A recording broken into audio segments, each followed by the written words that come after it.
Sasa hivi tumekuwa na changamoto ya msongo wa mawazo, na wengi tumekuwa na mrundikano wa vitu vingi kutokana na kazi, kutokana na familia, kutokana na mambo ya fedha, na mwisho kuhusiana na mahusiano. Imekuwa ikitupelekea changamoto ya msongo wa mawazo, kuwa na stress. Sasa leo ndo maana JWS Herbal Clinic kushirikiana na Dr. Jimmy, hili ni swala la kiafya na kuna madhara mengi sana ambayo unayapata kutokana na msongo wa mawazo: pressure, vidonda vya tumbo, acid reflux, lakini pia kinga yako ya mwili kuanza kushuka. Kisukari unasababishwa na kuanza kuwa na msongo wa mawazo. Kwa msongo wa mawazo, nguvu za kiume kushuka, lakini pia mimba kutoka, wanawake kushindwa kubeba mimba ambao inatokana na kuvurugika kwa homoni. Haya yote ni madhara yanayotokana na msongo wa mawazo. Kwa hiyo msongo wa mawazo tunaweza tukaona ni swala fulani hivi ambalo liko pembeni, lakini linatesa watu wengi. Ndio maana sasa hivi watu wengine wamekuwa kienda mbali zaidi, unakuta watu wanajiua. Kwa hiyo tutaangalia upande wa akili, dalili za msongo wa mawazo au stress, upande wa akili, upande wa mwili, lakini pia upande wa usingizi na sehemu nyinginezo ambazo tutakuweza kukuleteni. Endelea na sisi. Kama ni mara ya kwanza kufuatilia channel yetu, basi usahau kusubscribe na comment ili uweze kuwa mtu wa kwanza kupata dondoo za kiafya tunazozituma kila siku. Dalili namba moja kwenye upande wa akili tunasema kuwaza sana. Kuwaza sana, hiyo inaonyesha kwamba una changamoto ya msongo wa mawazo, una stress, inatokea unawaza zaidi, unawaza kupita kiasi. Ndugu yangu, jua kwamba umeshaanza kuingia kwenye msongo wa mawazo. Lakini pia kusahau haraka, unakuta ulikuwa na peni kabisa umeshikilia mkononi, lakini mara uioni, mara unaanza kuuliza, jamani, aliona peni yangu nani? Ndugu yangu, jua kwamba tayari ingia kwenye msongo wa mawazo. Umeshikilia simu, unauliza simu yangu iko wapi? Unatafuta simu, unayo mkononi, basi jua kwamba akili yako iko mbele zaidi. Lakini pia kukosa umakini, unakosa focus. Ndio maana mara nyingi tumekuwa tukiwaambieni kwamba unapokuwa na msongo wa mawazo, ikiwezekana usifanye shughuli yoyote. Mwingine, kuna mchungaji nilikuwa namsikiliza, alisema ukiwa na msongo wa mawazo usijibu message, usitume message, usipige simu. Nadhani alikuwa ni Mgogo, kitu kama hicho. Aliongelea hili swala kwa sababu utakosa umakini. Kuna watu utakuta ni wa muhimu, umewajibu tofauti, lakini kuna watu pia utakuta utatoa majibu ambayo sio sahihi. Kwa nini? Kwa sababu umakini umepungua. Lakini pia hata barabarani, ndio maana unapokuwa na msongo wa mawazo usiendeshe gari kabisa. Unaweza kukuta gari unaiweka chini kwa sababu unakosa focus au concentration moja kwa moja kwa hiyo shughuli ambayo unaifanya. Lakini pia hasira, au unaamshwa kirahisi. Ndio maana mara nyingi wale wa mama ambao wamefika kwenye kufunga siku zao, kufunga hedhi, wao wanakuwa na hasira haraka, wanakuwa na hasira. Ndio maana unaweza kumgusa tu akataka kurusha ngumi.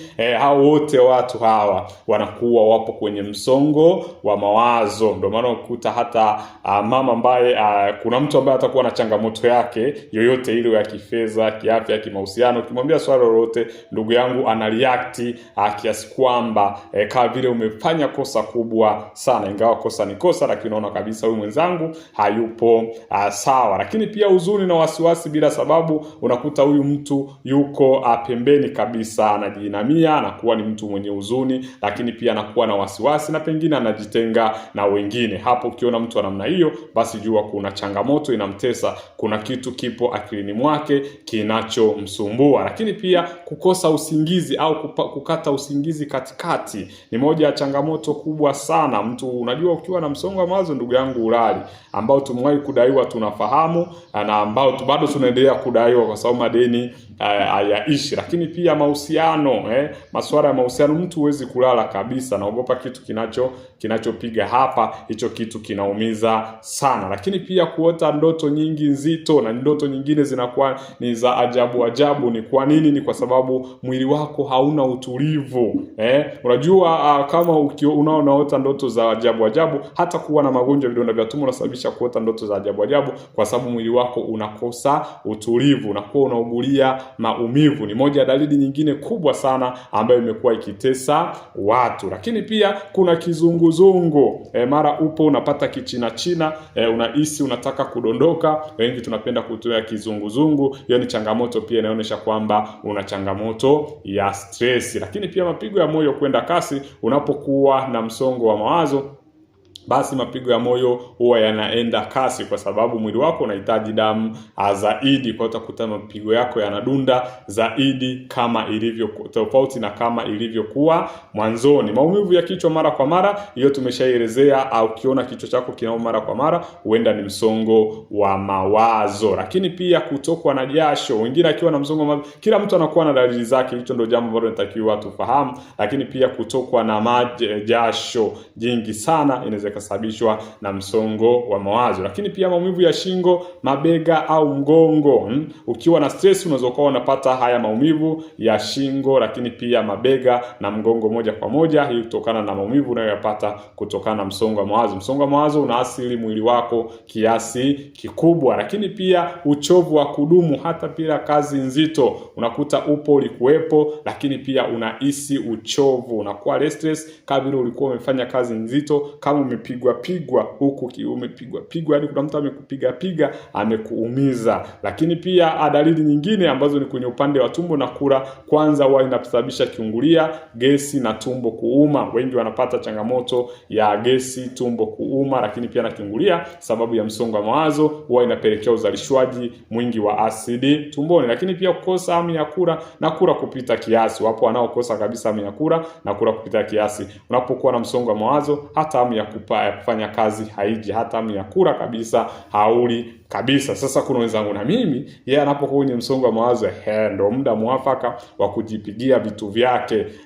Sasa hiyo kila mtu anakuwa na dalili zake. Lakini pia kwenye upande wa tabia, ni yule mtu anakuta anajitenga na watu na anapoteza vitu anavyovipenda. Kama kuna vitu ambavyo ulikuwa unavipenda na huyo mtu akaanza kuvipoteza, basi jua ameingia kwenye msongo wa mawazo. Tuambie hapo chini dalili zipi ambazo zinakusumbua wewe unapokuwa na msongo wa mawazo. Unajuaje kwamba sasa hivi nimeingia kwenye msongo wa mawazo? Utaniambia hapo, shusha comment yako, tuzidi kujifunza zaidi. Tupo hapa kuhakikisha afya zetu zinaimarika. Msongo wa mawazo wa muda mrefu unaweza kusababisha magonjwa yafuatayo. Namba 1 ni shinikizo la damu, pressure. Wale wote wenye changamoto ya pressure unaweza kusababishwa na msongo wa mawazo. Namba 2, matatizo ya tumbo, kwa sababu msongo wa mawazo unapelekea uzalishwaji wa asidi nyingi, lakini pia kusababisha vidonda vya tumbo.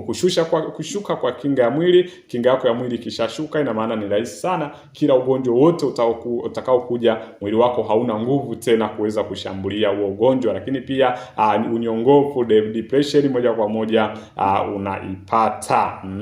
unaipata, unaingia kwenye depression ambayo sasa wengi hii imekuwa ikitutesa zaidi. Nini cha kufanya sasa unapokuwa na msongo wa mawazo? Kwanza pumzisha akili, pumzika bila simu,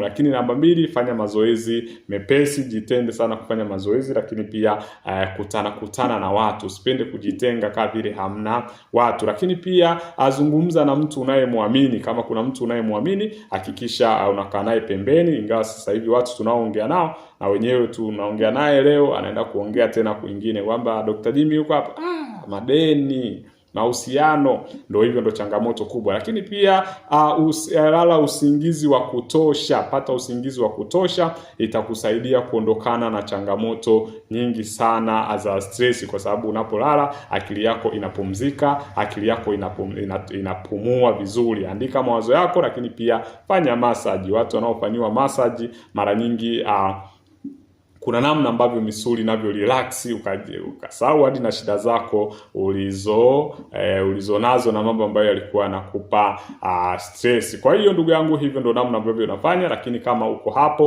umewahi kuwa na msongo wa mawazo, tuambie ulifanya nini, ulifanyaje ili uweze kuondokana na changamoto hiyo, ili na wengine tuzidi kujifunza namna kuondokana na changamoto ya msongo wa mawazo. Kama ni mara ya kwanza kufuatia channel yetu ya WS Herbal Clinic, hakikisha una subscribe channel yetu, uwe mtu wa kwanza kupata kabisa dondoo za kiafya tunazozituma kila siku. Tumekuwa na masomo mbalimbali tumekuwa tukiyatuma kila siku. Sasa huenda unayamisi, huenda unayakosa. Sasa ni muda wa subscribe channel yetu ili wewe wa kwanza kupata dondoo hizi za kiafya tunazotuma kila siku. Karibu.